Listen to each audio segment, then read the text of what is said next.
Hello and welcome to the EDHRECast. My name is Joey Schultz and I'm joined, as always, by my fantastic co-host. First up, he's not really interested in building Slow Gurk the Overslime, but he might be interested in building Fast Gurk. That's Matt Morgan.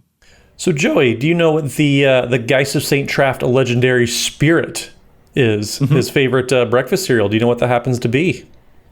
I do not. It happens to be Boo Berries, because he is a spirit, also known as a ghost.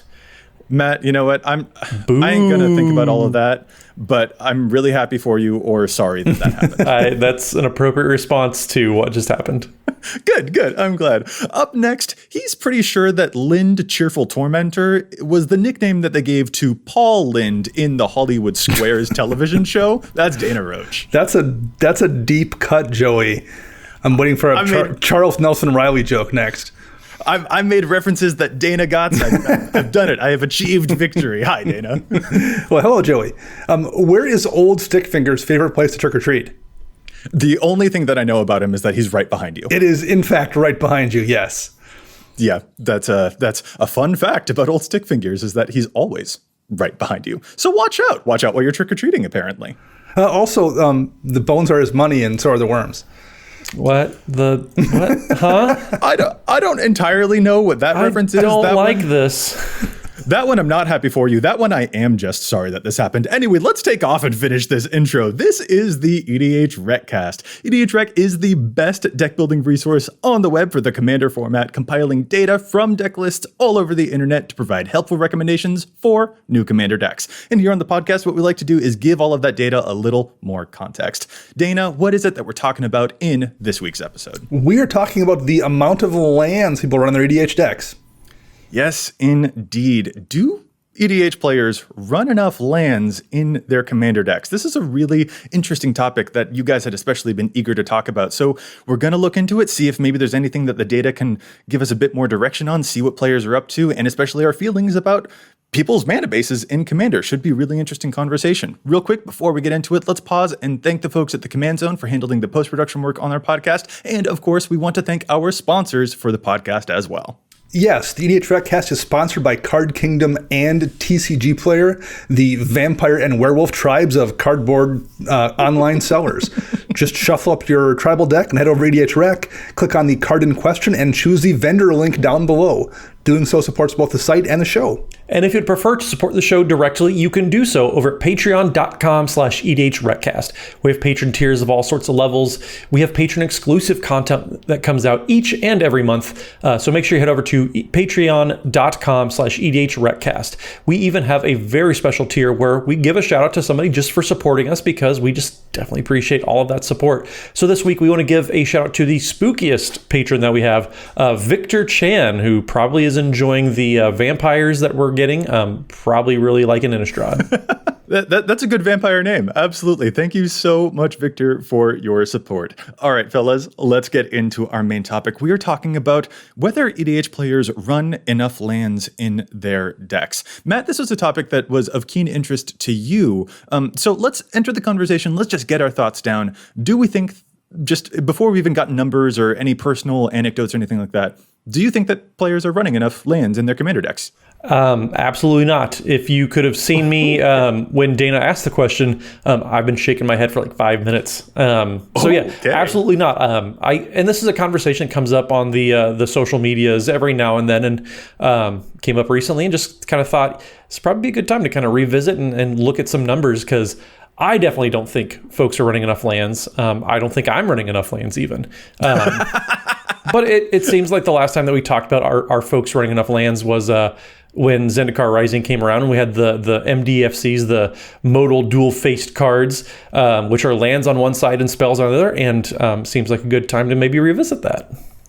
Yeah, now that we've seen if there's been an impact from those, that could definitely be something to pay attention to. Real quick, I also want to get your thoughts, Dana. Just what do you think? Are players playing enough lands? Do you have the opposite opinion of Matt, or starting the conversation off, do you agree with him? Where are you at? Yeah, I think 26, 27 is plenty. No, I do not. Get out of here. You go find a new podcast. I agree with Matt. I think players on average are probably not running enough lands. And I'll throw a caveat out here right now that will kind of cover the rest of the show. We're not talking about CEDH here. That's a whole different bird. The laws of physics that apply to the game we're playing doesn't really apply there. We're really, since we don't play a whole lot of it, we would not at all be qualified to talk about it. So we're going to go more on a different social type of EDH that we're a bit more experienced with. So that is definitely where our thoughts come from. For sure. I think players don't run enough, and I think they maybe don't factor in enough things when they look at their deck and figure out how many lands it needs. I don't think it's a science. It's much more an art, something we've discussed in the past. But I think this is a good example of an art versus a science. And there's a lot of factors that kind of come into play to determine what the right number is for your deck. And I do think players maybe don't entirely understand what those factors are. Well, and I've seen people make an argument about, well, my elf tribal deck only runs 30, but it also runs 8 Llanowar elf type of variants and all these mana dorks and mana rocks. But they take that rule and they apply it to all of their decks when they're making the exception the rule, and that's definitely backwards.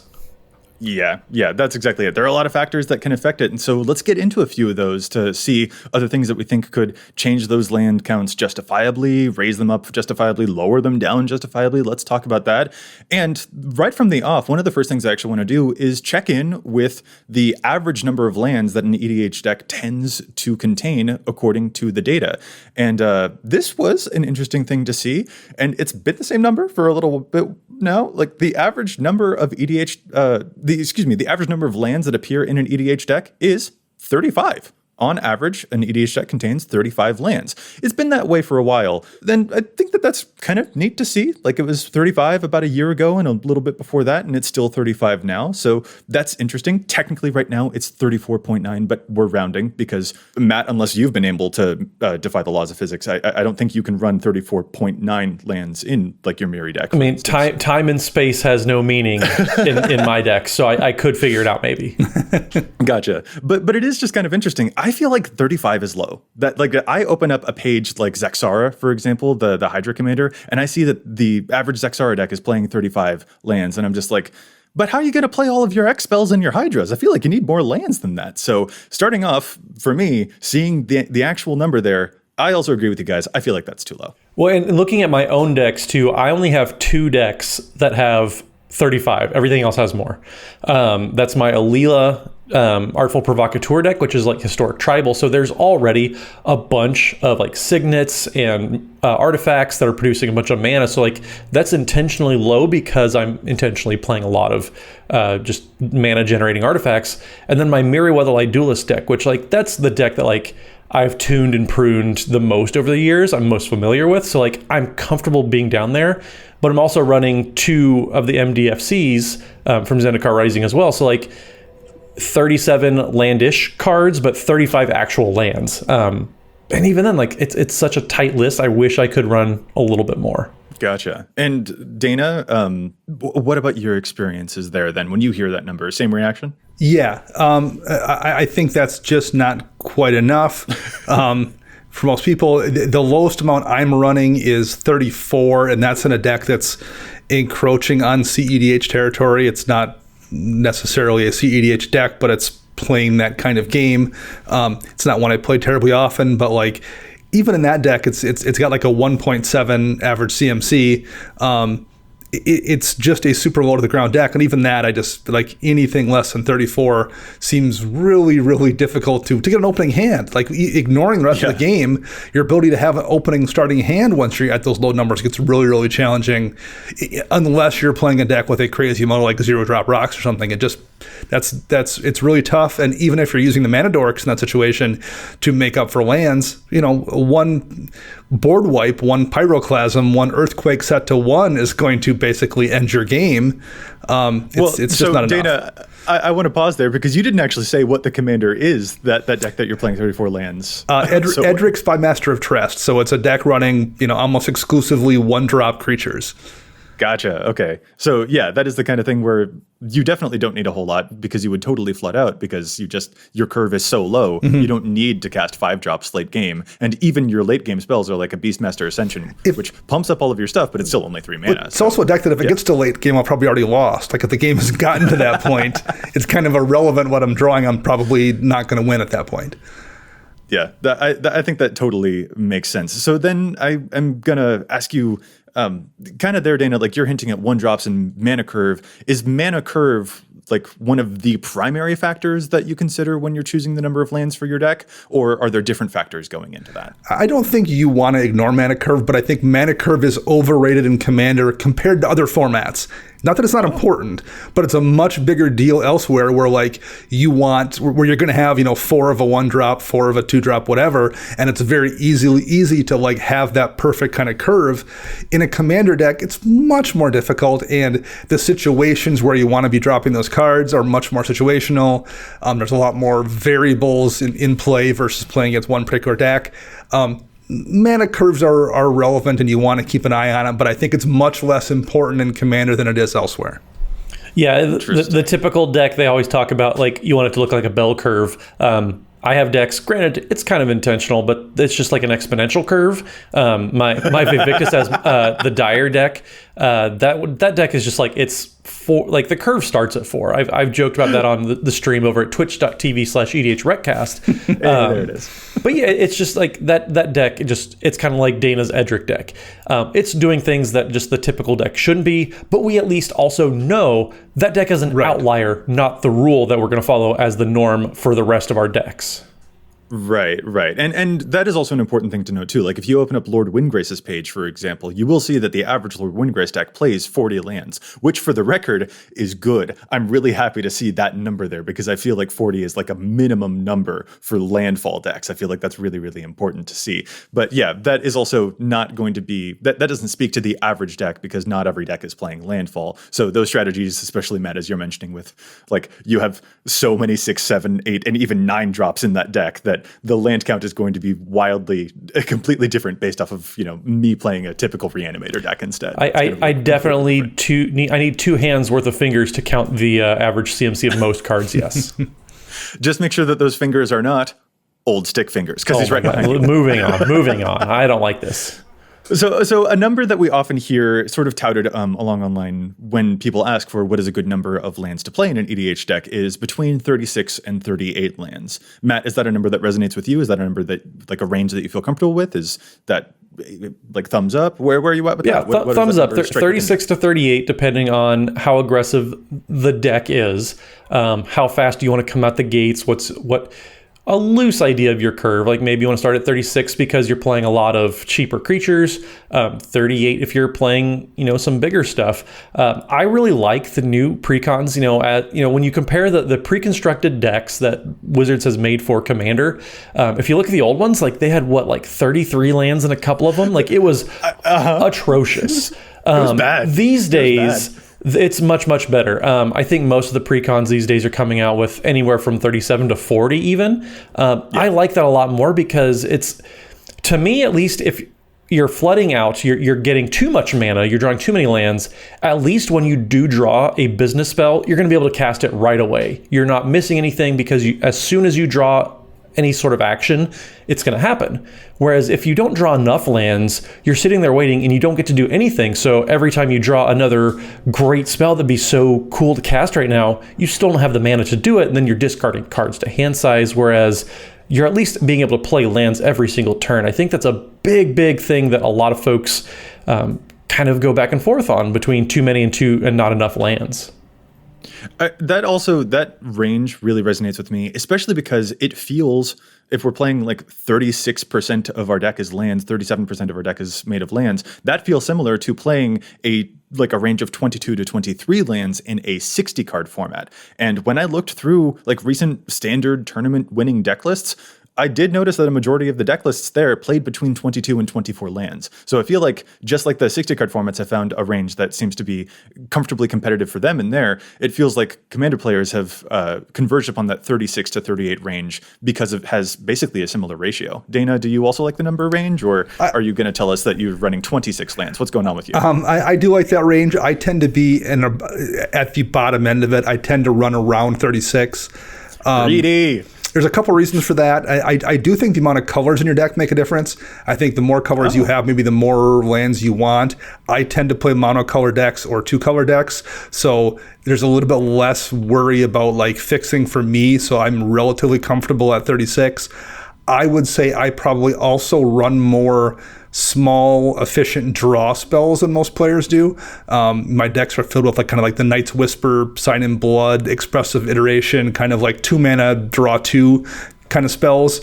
I just play a ton of those in almost all of my decks. So as long as I can get those like first 2 or so lands down, it's pretty easy for me to hit that draw spell. Lets me find that next land and then get kind of things rolling from there. So I found like 36, I tend to be okay. Anything less than that though, I just hit those spells sometimes where you just don't have enough land. So I like to stay around 36 usually. I love what you mentioned there with the Knight's Whisper stuff. I actually feel like that greases the wheels immensely. Like you and Matt might play the same number of draw spells, but if you're playing the low end Chart a Course Knight's Whisper stuff and Matt's full up on all of those Return of the Wildspeaker and Rishkar's expertise, y'all might both have 10 draw spells in your deck, but yours have a very different placement on the curve than Matt's, and that will affect your mana consistency quite a lot. Yeah, I think that's what makes a huge difference. I think the deck I'm playing that has 35, or it might even be 34 now, is my Talrand Sky Summoner deck. But it also has a gazillion 1-mana cantrips in it, the kind of Portent or Ponders or Brainstorm kind of spells. There's like 30 or so different 1-mana spells that let me dig down in that deck because I'm using those spells to make drakes.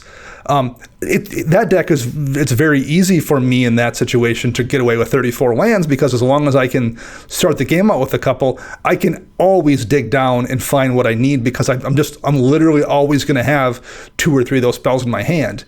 That's not normal either. That's like one of those situations where you're kind of breaking the laws of physics as well.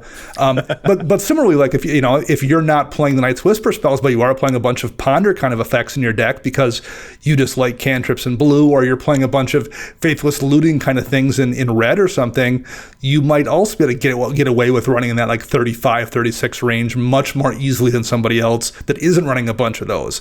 But you kind of have to know, and when I say a bunch, I'm not talking like 2 or 3, I'm talking you need to be looking at like 6 or 8 or 10 of those things to consistently be able to count on having one in hand when you need it to dig down. Yeah, my Riel, the Everwise deck, is the exact same way. That is the lowest that I have. It's 34 lands, but that deck is literally just designed to just churn through the deck.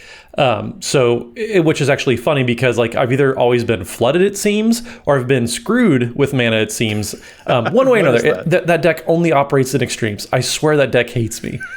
But it's really funny to watch. Like, I'm sorry for your pain. No, but it is like really interesting. I do it to myself apparently, but like it's so consistent how much it like it's. Sorry, I don't mean to. The inconsistency is so consistent. Yes, I get it.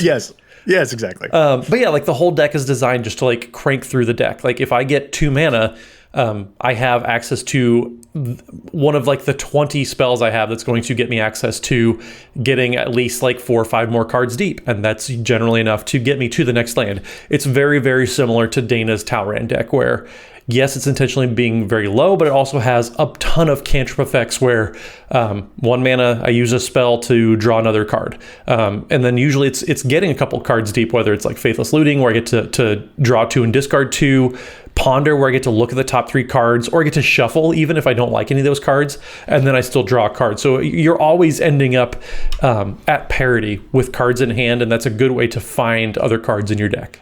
So one of the things that feels like we're really hitting on here isn't just that something like a mana curve can affect the number of lands that you might want to play, but especially the card velocity that you've got going on within the deck can be a really big thing that greases the wheels to ensure that you find those cards, those lands to actually play. So just the reliability of finding lands, if you're drawing enough cards or discarding them and then drawing a bunch more, that level of card velocity can secure your land count a bit more easily than some other decks that don't have that same level of velocity, is basically what I'm picking up on both your guys' takes there.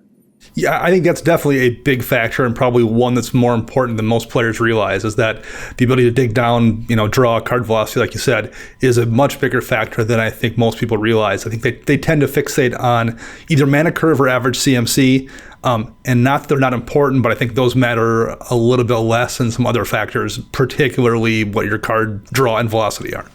Well, and now, kind of adjacent to that thought too, card selection is also very, very important. I think that's one reason why Sylvan Library is as expensive as it is, because the effect is so powerful. You're able to kind of help control what cards you're going to be drawing in green, which is something that typically green doesn't do. Instead, you just draw 20 cards, which is what green normally does. But being able to control, the next few cards, like say, you have your Sylvan Library trigger, you look at the top 3 cards of your library, you're like, I really don't need this 6-drop right now because it's only turn 3. I'm going to put another card down, and I'm going to draw this land that I need just to keep everything dropping. And so you can kind of hold off on drawing a certain card until when you really want it. That's another huge factor. There's a lot of effects in blue that are dealing with this, whether it's like Soothsaying, where you can just look at the top X cards of your library and rearrange them. But there's a lot of different ways that you can kind of control what is happening with the top of your deck, and that also matters. The Sylvan Library one's a really good point, Matt. I've noticed when I drop like that turn 2 or 3 Sylvan Library and I wound up taking all 3 cards in the next turn, my thought process is almost never, I want all of these 3 cards. It's almost always, I just want 1 or 2 of these out of the way. I just want to get them into my hand, not to have use for them, which I may do, but nope, I just need to be able to see 3 different things next turn. I want to have the option to look at, 3 cards now and 3 cards next turn, as opposed to just looking at 4 cards. See, it's so funny because Matt was talking about card selection, and I was so convinced that Dana was about to be like, card selection? What do you mean? Sylvan Library take them all. You lose it. He's selecting all 3 cards, yeah. Yes, very much. Dana, you hinted at something earlier that I want to circle back to. You had mentioned that playing more colors would affect the number of lands that you were inclined to play. Since you build so many monocolor and 2-color decks, like you've got your Jeru and your Jury, for example, those are things that you feel more comfortable slimming down on the number of lands that you've got because there are fewer colors to get. Is that a feeling, Matt, that you share as well? If you're playing more colors, does that make you more inclined to play more lands, or do you think it's probably kind of a wash either way? What do you think about that statement that Dana made earlier? For me, it's a wash. When I was looking through all of my decks, typically the amount of colors that I'm playing doesn't really affect the number of lands that I'm playing. I mentioned that my Alila deck plays 35 lands, which is on the low end. That's a 3-color deck. Yep. And then I have 2-color decks that are playing 37. So it doesn't really have that big of an impact in my decks that I've noticed. But I understand where that thought comes from, because you have to prioritize, your color fixing. You're typically probably want to play a few more ramp spells or anything like that just to get access to all of your colors. So yeah, I definitely understand why you would want to play more lands. That just doesn't reflect in my decks because I tend to prioritize the lands that I am playing. They're there for a reason, and it's typically I'm just playing more duels as opposed to just playing more lands, just volume.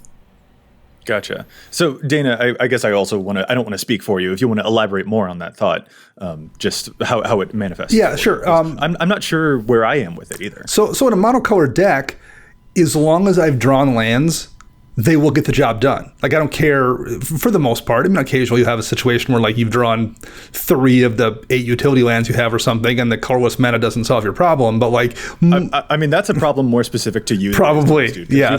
I was being generous when I said 8. Seriously, 8 is more closely affiliated to the number of basic lands right? Yes, decks. Just be honest, man. But no. So in a monocolor deck, though, usually, if you have lands out, they're going to do what you need to do. They're going to cast the Brainstorm to dig down further. They're going to cast that Night's Whisper. They will let you dig down to find what you need.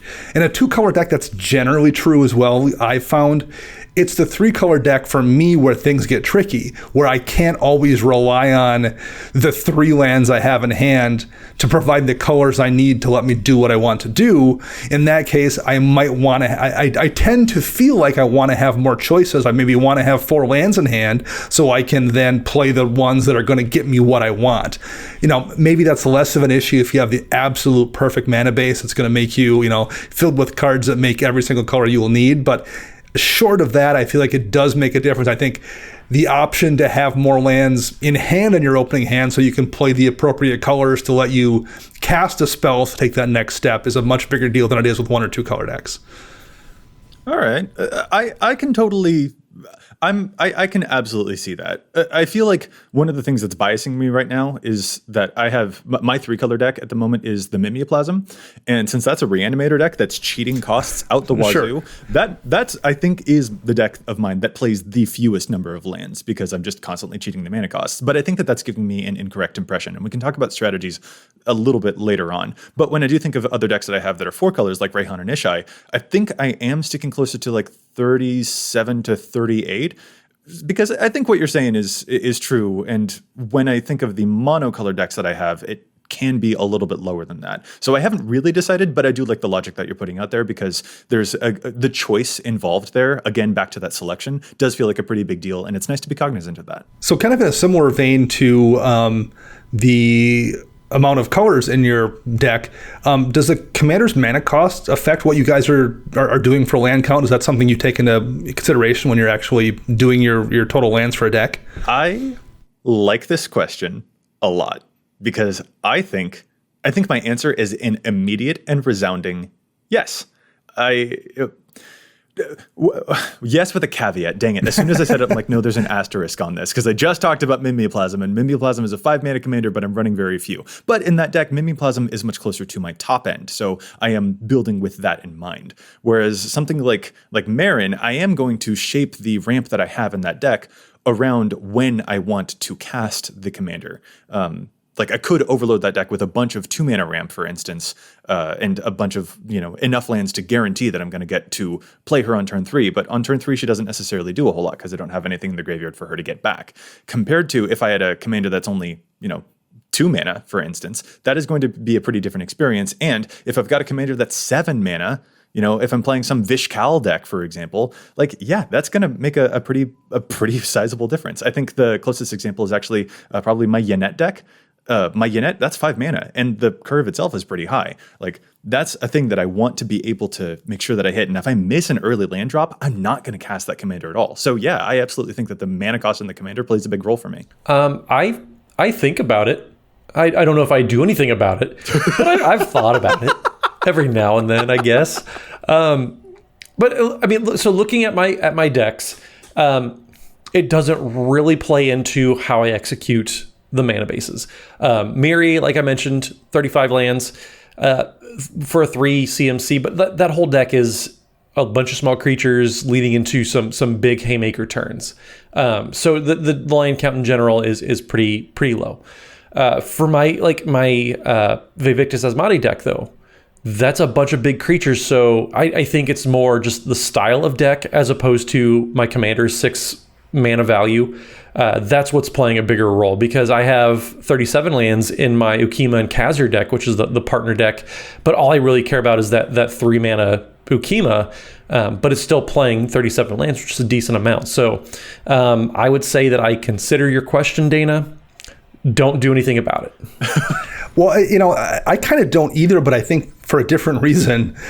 In my case, it just coincidentally enough, the decks I have with higher CMC commanders tend to be ones where the commander isn't a super important part of what the deck does. Mm-hmm. Asperia in my Sphinx tribal deck is just a Sphinx in the command zone. That's why Asperia is there. The deck doesn't need Asperia to run. I sometimes forget that Asperia is there in the command zone and don't cast it because I have enough other things going on and the deck doesn't, it's not a part of the deck. It's just a free Sphinx I have there. Yeah. So as a result, there's like multiple decks of mine with higher CMC commanders just so happen to work that way, where the commander isn't necessarily important to be on the field for the deck to function. So it winds up like not being something I worry about just because it never comes up in how the decks are built and how they play.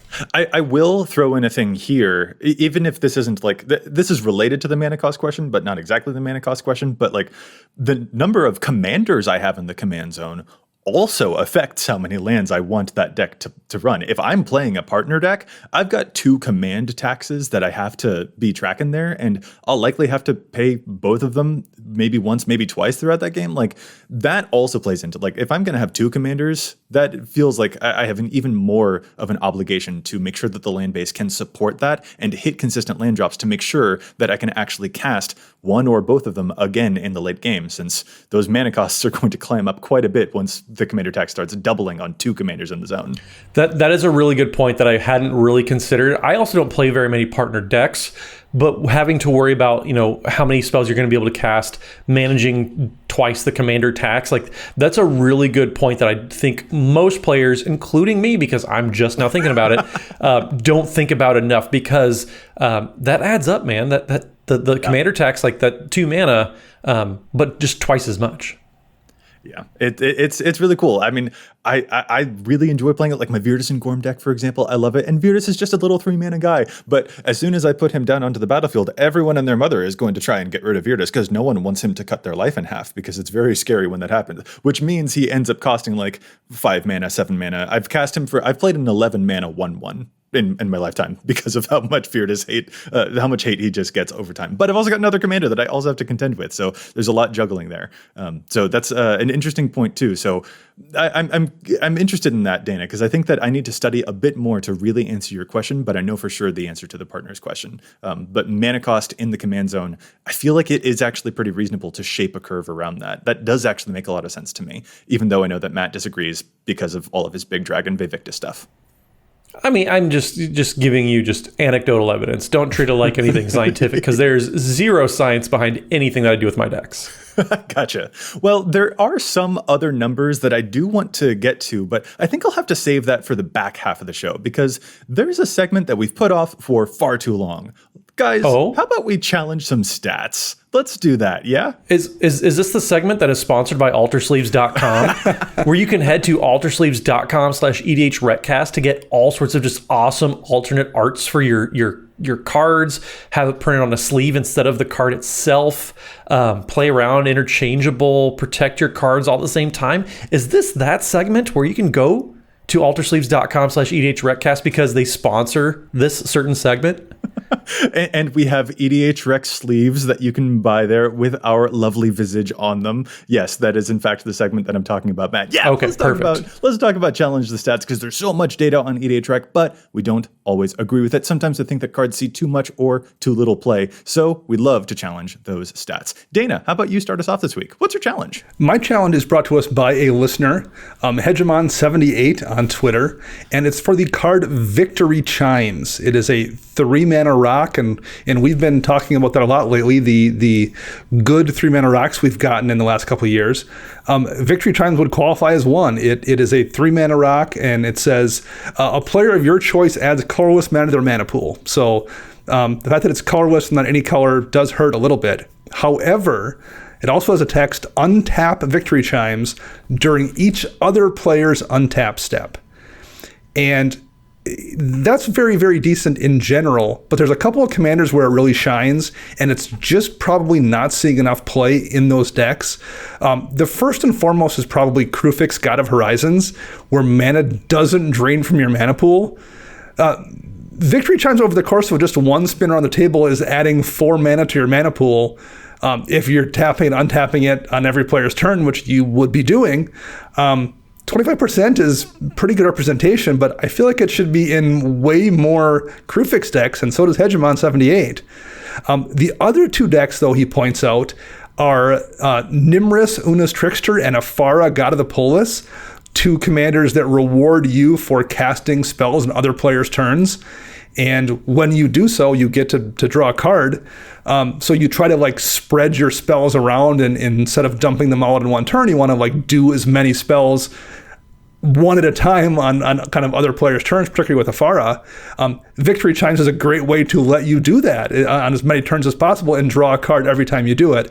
It's in only 4% of Afara decks. Oh. And there's also, that's really good if your commander has an activated ability as well, like Kenrith the Returned King, that has a bunch of activated abilities. And it's also only in 4% of Kenrith decks. So it's not the kind of card I think you want to run in every single deck, but there's a lot of places where it does crazy good work, and it should be in more Crewfix decks, more Afara decks, more Kenrith decks for sure. So I'm with Hegemon 78 here. Victory Chimes should see more play. That is a really cool challenge. And Dana, since you talked about a mana rock, I am also going to talk about a mana rock for my challenge the stats. But I'm actually going to go the opposite direction. I'm going to talk about one that I think is seeing too much play in a specific mono black deck. The commander that I'm talking about here is Chainer Dementia Master, which, fun fact, before I built Sir Conrad the Grim, the commander that I was going to play for mono black was Chainer Dementia Master. But then Conrad came out and stole my heart away, and he won't give it back. He's just too beautiful. Chainer Dementia Master is a really cool 5-mana 3/3 minion legend that can revive creatures from your graveyard. He gives all of your nightmares +1/+1, and you can pay 3 black mana and 3 life to reanimate a creature from your graveyard, and that creature becomes black and a nightmare in addition to its other creature types. And excuse me, I'm realizing that I misread that. It doesn't just return a creature from your graveyard, it's any graveyard. Lord, this thing is so good. There's only like 445 Chainer decks out there, and there need to be more. This guy's awesome. The issue that he sometimes runs into is that when Chainer himself leaves play, all of your nightmares would get exiled. But the thing that this Chainer deck loves to do is to find one of those awesome creatures that you love to reanimate, like a Grey Merchant of Asphodel that is going to drain so much life from your enemies, and then pair that with something like a Viscera Seer, so that you can just sacrifice that creature all over again and then immediately bring it back by paying that 3 mana cost. It's so awesome. This is a very, very cool reanimator deck. But there is a mana rock in here that I don't know if it actually needs, and it's a very expensive one at that. I'm talking about Jet Medallion. 2 mana artifact, black spells you cast cost 1 generic mana less to cast. 41% of the 445 Chainer decks are playing this one. And while it is a cool card for mono black, I don't think it's necessary for this one, because given my experience with playing Chainer, a whole lot of your mana goes into that activated ability, which isn't reduced by the medallion at all. And I feel like it would be more opportune to get a mana rock that can pay for any of your spells, including your colorless spells, which Jet Medallion wouldn't affect at all, and a mana rock that's going to supply you mana for Chainer's activated ability, which the Jet Medallion does absolutely nothing to. So a $27, $30 card here, a mana rock that I actually don't know if this deck really needs. I would be a little bit critical of that one and see if there might be other mana supplements that you can use instead of this very expensive Jet Medallion for a very, very cool commander indeed. Well, Joey, I'm happy for you. So I'm going to go to something that makes me happy too, because let's just make everybody happy here. I'm going to talk about Celestia card because we should be. So Kyler, Sigardian Emissary. This card is super fun. I bought the pre-con this came in, Human Tribal. This deck has just been a lot of fun. If you've watched twitch.tv/EDHRECast on Wednesday evenings, you'd have seen this a couple times. And boy, howdy, I've just been enjoying learning about this deck, navigating a bunch of little things about it. So one little synergy that I really want to dial in on is Kyler's ability that other humans you control get +1/+1 for each counter on Kyler. So that's very important. It's each counter, not each +1/+1 counter, which a lot of people I've seen kind of just assume it has to be a +1/+1 counter. And you get to put a bunch of +1/+1 counters onto Kyler because whenever another human enters the battlefield, you do put a +1/+1 counter onto Kyler's Sigardian Emissary. So typically, you're going to be building a lot of human tribal synergies. But there's one that I really like that, man, folks, that You want to put this in the deck. Slippery Bogbonder is a card that I'm challenging. It is 3 and a green for a human druid that has flash and hexproof. It's a 3/3 and says when Slippery Bogbonder enters the battlefield, put a hexproof counter on target creature, then move any number of counters from among creatures you control onto that creature. So not only do you get to put all sorts of +1/+1 counters that you may incidentally be playing onto Kyler, but you put a hexproof counter onto Kyler, which does actually count as a counter that's going to make all of your creatures bigger. So at worst, Slippery Bogbonder makes Kyler give all your humans +2/+2 because of the abilities. It protects your commander. It's another human, which is going like, so Slippery Bogbinder essentially is a 5/5 that makes your commander hexproof. This card is so silly. Just play this. It's only in 26% of Kyler decks so far. This is probably one of the best cards in the deck. It's a $1 card right now. It's so good. If you have any leftover Ikoria cards from when Ikoria was dealing with all sorts of keyword counters, that's also going to feed into Kyler's ability. That's just one synergy that, man, I discovered on accident, and I love it now, and I think everybody should be taking advantage of it just because, yeah, Slippery Bogbonder, 26%. Oh, it's so good. So good. Best card of the deck. I love that, like, leading into your challenge, you were just like, Joey did a reanimator thing. Let's talk about Selesnya. And then you genuinely did show me up with an absolutely excellent challenge because you have used that in games over twitch.tv/EDHRECast. And that synergy has indeed done the wrecking of the face. That it's really powerful. We've seen it in person. Dana and I can, I think, personally attest to how powerful that ends up being and how much of a nuisance it is that it's so good and difficult to deal with in addition to all of that. I mean, the card basically acts like if Swiftfoot Boots were a 5/5 creature that also had hexproof. Like, that's what this card is. That's I don't want to think about that world where the Swiftfoot Boots also become the 5/5 creatures. That seems more like a Dana strategy, actually. I'm pretty sure he's managed to pull I have absolutely killed people with Swiftfoot Boots that are animated before, for sure. That is it's an image straight out of Bedknobs and Broomsticks, the old Disney classic where the armor comes to life. Perfect. It's very Fantasia. Okay. Guys, let's get back to talking about the number of lands that EDH players are running in their decks and whether we think it's enough. And I hinted before we took that break for Challenges Stats that I had a little bit more data to share, and I would like to share it now. Specifically, I was kind of curious whether not just the number of colors that you play has a role in the number of lands in a deck, but do the specific colors have an effect on the number of lands that players use on average? And the answer is definitely yes. Basically, in the data, we can actually pick out that decks that include green, on average, tend to play one more land than decks that don't include green. For example, the red-green color combination, those commanders tend to run an average of about 35 lands, while almost every other 2-color combination runs like 33 lands. Or every 3-color combination that includes green, such as, Naya and Jund, they run like 35 or 34 lands on average. But every 3-color combination that doesn't include green, like Esper or Mardu, they run an average of 33. So, Matt, I feel like I'm going to pass this back to you now, hearing that the specific numbers of decks that include green actually affects the number of lands. Is this something you're happy to hear, expected to see? What do you think when you hear all of those numbers? I think expected to see is a good way to put it, especially when you consider you have, your Cultivate, your Farseek, those types of ramp spells that are getting lands out of your library, putting them onto the battlefield. Just that's kind of Green's calling card when it comes to ramp is they're putting more lands in there because they're pulling more lands out. Whereas if you're playing Izzet or Grixis or Esper, whatever it is, your ramp typically is going to come in the form of artifacts. Just kind of how the most efficient are, whether it's the signets, your soul rings, anything like that. You're kind of leaning on that a little bit more. So yeah, it does add up. And everything kind of checks out why green would be running more lands on average because their ramp packages are going to be more reliably land-based. Dana, what do you think?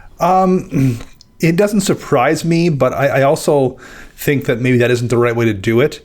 I think green's land ramp gives them more options to fix, and you can maybe get away with slightly less lands there, whereas I think the other colors that don't have that option, they're relying on mana rocks to fix, plenty of which, including my Challenges Stacks pick, Victory Chimes, don't fix your colors. So I think you need to have a little bit more reliably, or have a more reliable chance to draw those lands that are going to make you multiple colors and have an option of what lands to play to get you the colors you need.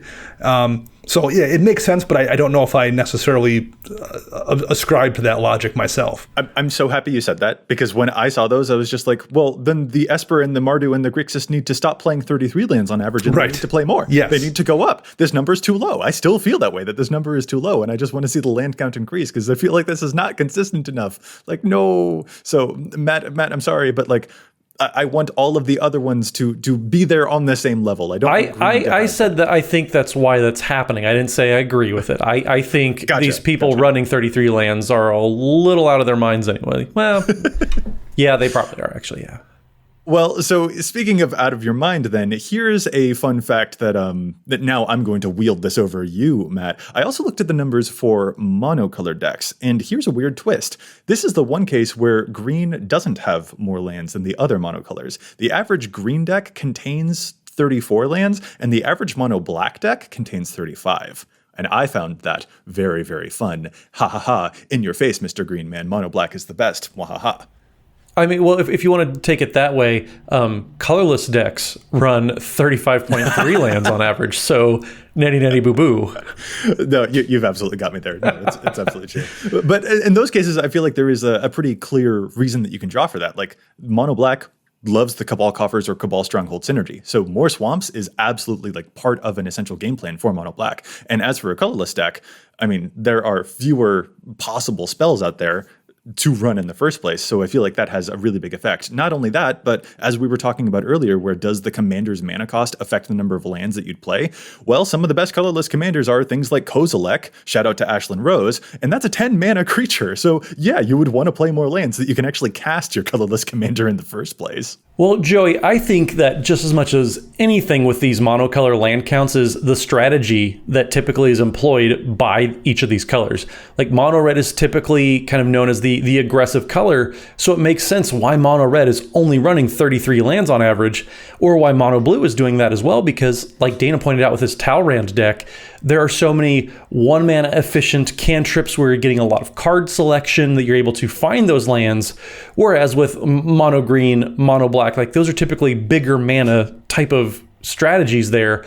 So they have to be playing more lands just because they want more in play, and they don't have that type of card selection blue does, or just the all-out gun at speed that mono red does. So I think the strategy plays just as much as a factor as anything else with why any of these monocolored decks are playing the lands they are. And that honestly is going to be another huge factor that I think we've kind of obliquely addressed, but we haven't directly addressed, is that like the strategy itself is going to be one of the most deciding factors here. If you're playing landfall, yeah, that's not going to be a 33 land deck. It's just not going to be the case. But I feel like that's not even necessarily the only example there. Like one of the reasons that we might see more lands in more colors, for instance, could be because of a Super Friend strategy, for instance. Like that is the kind of strategy that you're going to have a lot of like 5 and 6 mana planeswalkers. You need to hit them consistently. So that is the type of strategy that would really encourage you to play more of those lands. Whereas if you're playing, like Dana, for example, you have an elf ball deck,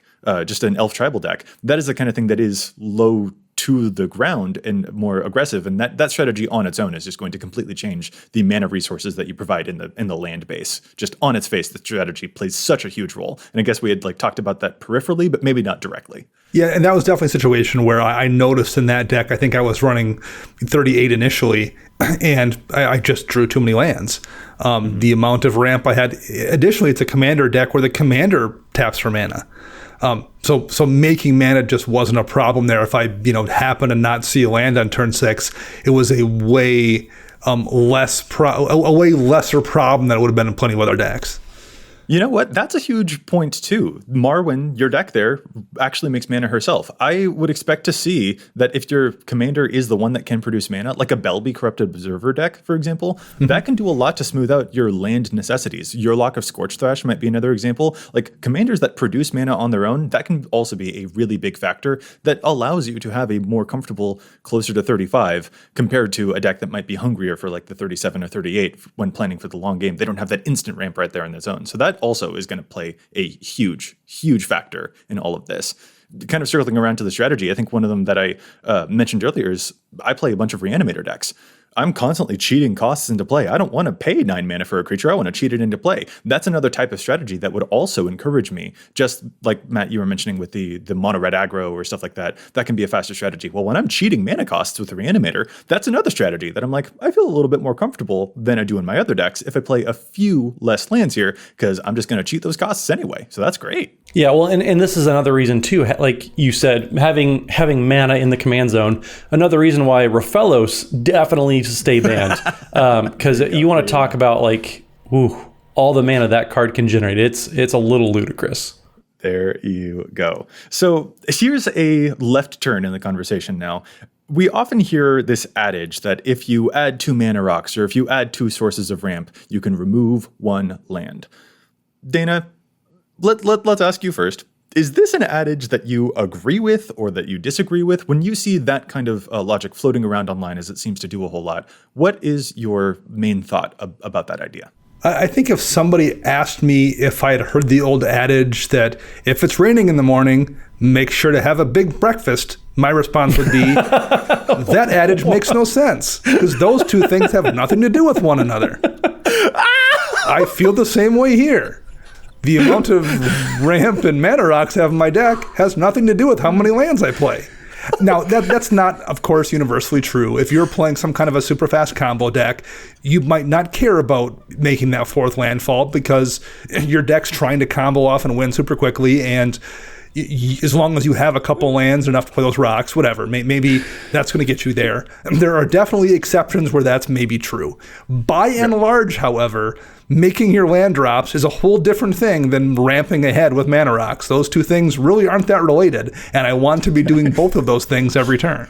Dana, I'm going to need you to say all of that over again, because that adage you just made up, at least I hope you made up and it's not some old prospector talk. Like, I was laughing the entire way through that. I used to say that in the mine every morning before we'd go down and dig coal. That's going to be my new ringtone. That was absolutely brilliant. Okay, so Matt, what do you think? Do you think that adding more ramp can be an excusable justification for slimming down on the land count? Again, we're talking about more of the social. We're not talking about competitive stuff, but right. in the type of games that we're playing. I don't think I would ever do that. Especially with land ramp, if you're playing rampant growth or any of those types of things that are grabbing lands out of your library and putting them on the battlefield, you're taking lands out of the deck, which means you can't draw those later. It's the same reason that I don't consider a fetch land a true land or going up a land, because you're just taking out a land that you could be drawing later because you're thinning the deck out. In 60 card formats in Modern and Legacy, especially where fetch lands kind of run rampant, like you might see somebody who keeps a hand and they play their fetch land, but they don't crack it. So they don't get a land out of their deck because they want to draw an additional land on their draw step. And so taking a land out of there just prevents them from doing that. It reduces the chances. So I don't ascribe to, if you're playing ramp sources, you can go down on lands. I think you want to have your lands set because you typically, in a game of Commander, which is all about resource accumulation, that's what the format kind of pivots around, whether you like it or not. So you want to be able to give yourself the most opportunity to accumulate those resources and continue drawing the lands, which then are going to let you cast more spells over the course of the game. All right, I just want to clarify. So the thin to win argument, you're saying that the mathematics of that work a lot better in 60 card format, but they don't work out in Commander. So you're not. They do not work out. If you want to check out any of Frank Karsten's amazing articles, he's one of the smartest Magic writers out there. I know he has written many articles about thin to win and percentages and everything. And he's even said in a couple articles, this does not translate well to Commander and Singleton formats because of the nature of it. Like, it's scarcely a thing in 60 card formats. It is mathematically irrelevant in 100 card formats. Right. So for you, I just want to make sure I fully understood what you're saying. Sure. You would rather play, if you do have more ramp sources, especially the ones that go and find lands, you still think that, like, if anything, that might be cause for you to play like almost more lands in the deck to make sure, or was that not just a wash? It's not going to impact anything that I do about the total lands that I'm playing. To answer the question directly, I'm not taking out lands because I'm adding in more mana rocks. Yeah. I think that, like, when it comes to a strategy, again, like Elves, where maybe Marwyn might be making you mana, or if it's just like any old, if it's a green-black elf commander that doesn't produce mana, like so many of the other elves in the deck can cause such a huge population of mana insurgent, like that can have a material effect. But giving an exact formula, like for every 2, remove 1 or whatever, that doesn't necessarily line up for me either. I feel like it would be difficult to ascribe that across all strategies, because a deck like Elves absolutely. But that isn't going to have the same resonance in a deck like dragons for that kind of thing. I feel like it doesn't necessarily, there isn't ever a clean, easy formula. Dana, like you said at the top of the show, this is more of an art than it is a science. And trying to give it an exact formula is probably going to end up just not really communicating properly with the actual style and strategy of deck that you're playing. And that's more where your focus should be than trying to find those secret hack formulas to try and crack it. Yeah, the only thing close that I've come to in my own decks is my Alila Artful Provocateur deck. It already had so many sources of artifact ramp, but that was when I was running 37 lands. So I've shaved down over the course of time, but I've added in Ponder and Cantrip effects just to smooth everything out in general, because I always seem to have too many lands and I was drawing too many. So I just kind of added some card selection into it instead of adding more artifacts to cut down on the lands. Well, that kind of raises an interesting question. I guess I will ask the two of you, because I have my own answer here. What is the first thing you do when you feel like a deck doesn't quite have enough lands? Is it add another land? Because it generally isn't for me. When I feel like, oh man, this deck needs, like, I wish I had one more land in it, I'm just going to add another draw spell is generally what I do. And maybe eventually I will feel like, okay, that didn't solve my problem. But like, if I feel like a couple weeks later that one draw spell wasn't quite enough, then I'll go, I guess I should add one more. That's usually what I do. I tend to feel like my 36 to 37 lands is plenty. And if I'm not seeing them consistently enough, it's because I'm not drawing enough cards, not that I don't have enough lands. But is that unique to me, or is that what you guys do as well? Dana, something, it's raining outside, have a big breath. I feel like the things you just said there are a little bit loosely related. If I think my deck needs another land, my instinct is to like put another land in it. The card velocity is a thing to address for sure. But if I feel like I'm not hitting my mana, you're absolutely right that there are multiple factors to pay attention to there, and the card velocity is something that could be playing a role. So it's good to be like to examine the deck more thoroughly and understand that. I really love that point. But if I think it needs a land, my instinct is to grab a land and not to grab some other draw spell. That totally makes sense. I might well be the outlier here. Okay, yeah, I'm taking Joey's side on this argument as well. Like if it needs lands, it needs lands. It doesn't need draw spells. All right. Rare thing. Yeah, it doesn't matter how many lands how many cards I'm drawing. If I'm not drawing any of the lands because I don't have enough in the deck, that's not really going to change. So it occurs to me that over the course of the show, we've talked a bit about the commanders that we have that play the least number of lands, but I am actually, just for curiosity's sake, kind of curious, like, Matt, what is the deck that you played that has the greatest number of lands in it, and why that might be? Well, I know exactly why these two decks are running 45 and 46 lands respectively, and it's because they're landfall decks. Okay.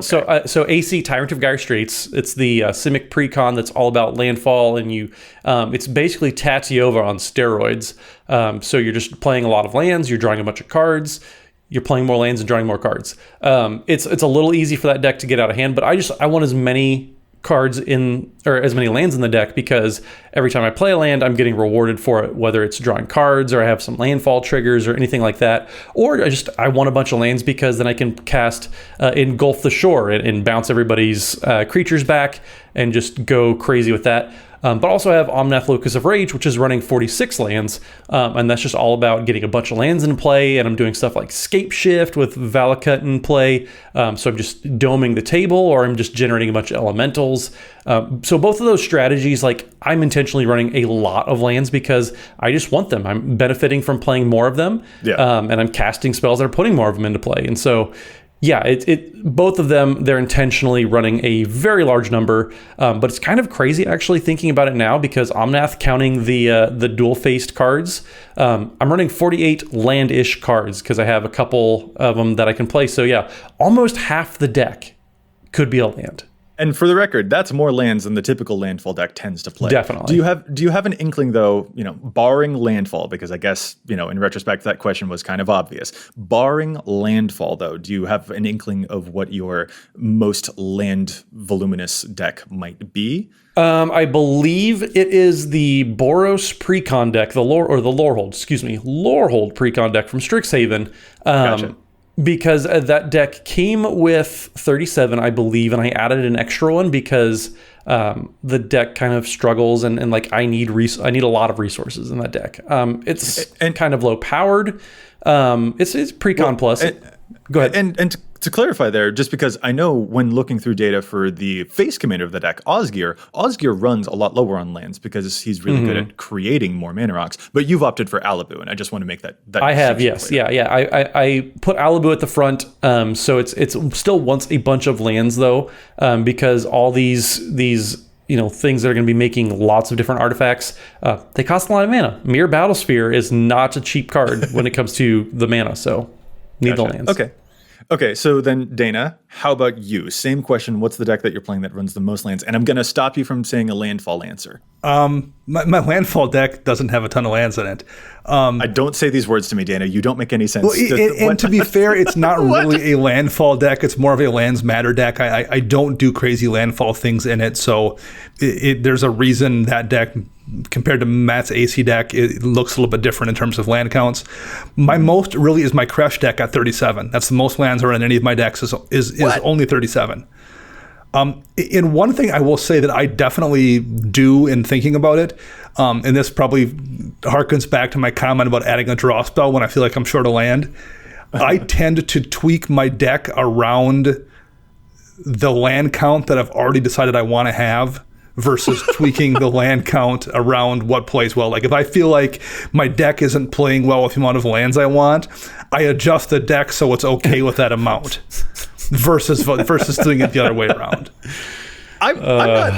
What kind of adapt to the heliocentric model? So here's the logic to that. I want to have a lot of toys. Like I want to have all the fun cards in my deck, and I don't want to have to play 40 lands to be able to play all those toys. I want to be able to, only play 36 lands and have access to 4 more toys. So I will tweak the deck to allow me to be able to get away with running 36. But anything less than that is too few. But I tend to stay, 37 is the most I'm running, and it tends to be 36 in way more of my decks than not.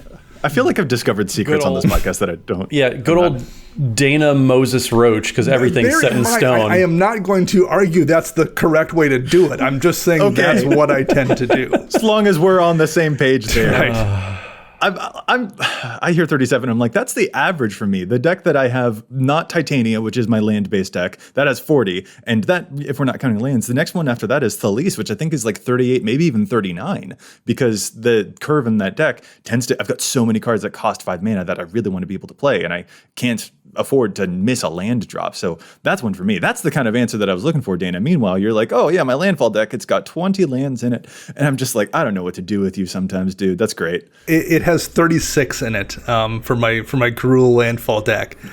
I will also note, though, another difference I think between my brewing and the way you two brew is I'm much greedier with the amount of dual lands I run. You don't say. I don't run a ton of basics in my decks, and that's I would say don't emulate that if you're someone else, because you can absolutely get burned for that. But because I tend to run so many lands that produce multiple colors of mana, I tend to very frequently have the colors I need early on that let me cast the spells, let me dig deeper. I don't find myself in a position where I have to worry about colors very often.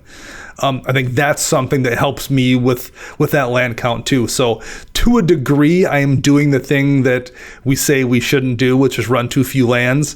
It's just that the amount of lands I'm running are right at the bottom end of maybe the threshold versus down in like the 33, 34 range. This is ludicrous. I need to move on. Fair enough. We've got so there's just one final question that I want to talk to you guys about, and that actually involves a little bit more data. And this is really, really interesting to sort of look over. I mentioned at the top of the show that the average number of lands that appears in an EDH deck is 35, and that it's still 35 because over the past year and a half, we've drawn this data report and looked over. Yeah, it seems to be consistently 35, but again, we are rounding there. And here's a distinction that I do want to make, because technically we were rounding up from what the current average is, which is 34.9, because I don't know, you can't play 34.9 lands in a deck. It's one full card. So we were rounding up to 35 there. But the number a year and a half ago used to be 35.4. And that I find kind of interesting. Like, there has actually been a downward trend in terms of number of lands in a deck. There has been downward movement. And the folks who listen to the full podcast get to hear that. If you didn't listen to the full thing, you won't know this secret nugget. We saved it for the end. I just want to take the temperature in the room here and ask what you guys think about that. Like, Matt, you had been mentioning the MDFCs earlier, like Bala Ged Recovery and those double-faced lands. Do you think that has had a material effect on the number of lands cards that show up in players' decks? Where are you at when you hear that trend? I definitely think it has played an impact. I don't think it should have, though. Okay. I've been in the camp for the MDFCs, and I love Bala Ged Recovery. It is one of my favorite cards. The utility behind it is fantastic. But I think a lot of people are treating them as lands that you can cast as spells later, when they really should be spells that make sure you always have 3 lands in your opening hand. You want to play them as lands as soon as possible. I think they're tricky to play, and I think it encourages people to have some bad deck building habits, because I remember when they first came out, people were like, I'm only running 30 lands and 7 MDFCs. And that hurt my soul so bad. That's a tough proposition. I'm with you there for sure.